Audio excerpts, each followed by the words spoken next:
जय हिंद साथियों।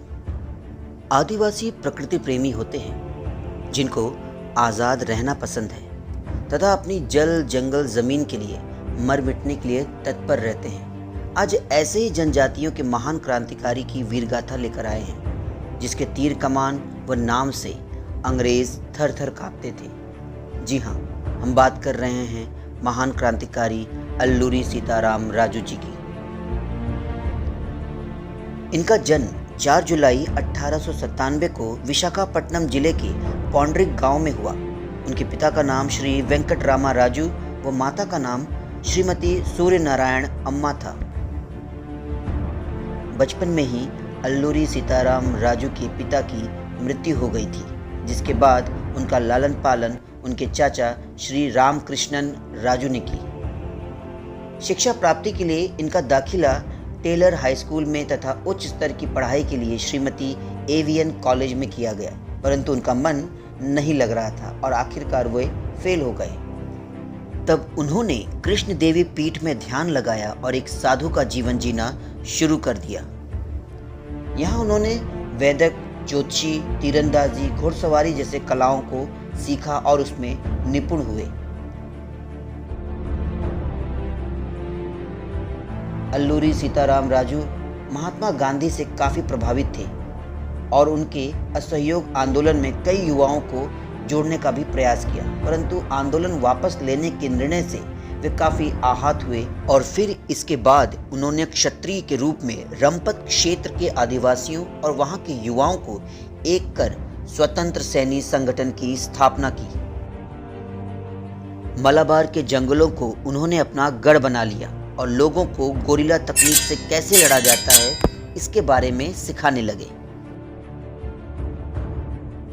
अपने सैनिकों के साथ मिलकर उनका अंग्रेजों पर पहला हमला चिंतापल्ली पुलिस थाना पर था, जिसमें उन्होंने वहां के सारे हथियार लूट लिए। इसके बाद उन्होंने कई पुलिस स्टेशन लूटे और अंग्रेजों को मौत के घाट भी उतार दिया। अल्लूरी सीताराम राजू को आदिवासी ईश्वर की तरह पूजते थे। उनके बीच प्रेम, एकता, निडरता और विश्वास का अमोघ अस्त्र था, जिसका तोड़ अंग्रेजों के पास नहीं था।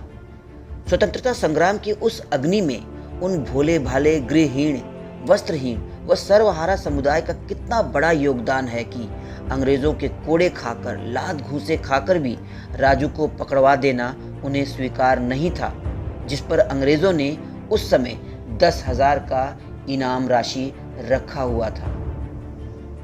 राजू ने नल्लई मल्लई पहाड़ियों को अपना गढ़ बना लिया था, जिसे रंपा कहा जाता था। राजू हमला करके हर बार निकल जाते थे और आखिरकार अंग्रेजों को केरल की मलाबार पुलिस के दस्ते को बुलाना पड़ गया, क्योंकि उन्हें पर्वतीय इलाकों में छापे मारने का अनुभव था। 12 अक्टूबर 1922 को नल्लई मल्लई की पहाड़ियों की घाटी में मलाबार पुलिस फोर्स से राजू के साथ कई मुठभेड़ हुए, पर हर बार अंग्रेज़ों को असफलता ही हाथ लगी। 6 मई 1924 को राजू के दल का मुकाबला असम राइफल से हुआ, जिसमें उनके कई साथी शहीद हो गए, पर राजू बच निकले। 7 मई 1924 को पुलिस ने छिपकर उसका पीछा किया और पीछे से उस पर गोली चला दी और राजू वहीं गिर पड़े, परंतु पुलिस उनको पहचान नहीं पा रही थी क्योंकि उन्होंने दाढ़ी बढ़ा ली थी।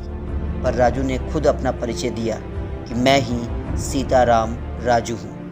अंततः उस महान क्रांतिकारी को गोदावरी नदी के तट पर एक वृक्ष से बांधकर गोलियों से भून दिया गया। अल्लूरी सीताराम राजू आज भी वनवासियों की आत्मा में देवता स्वरूप और लोकगीतों में लोक नायक के रूप में अमर हैं। इन्हें सही उपाधि दी गई मन्यम विरुधु, जिसका अर्थ है जंगल का राजा। ऐसे राजा को हमारा शत शत नमन। जय हिंद।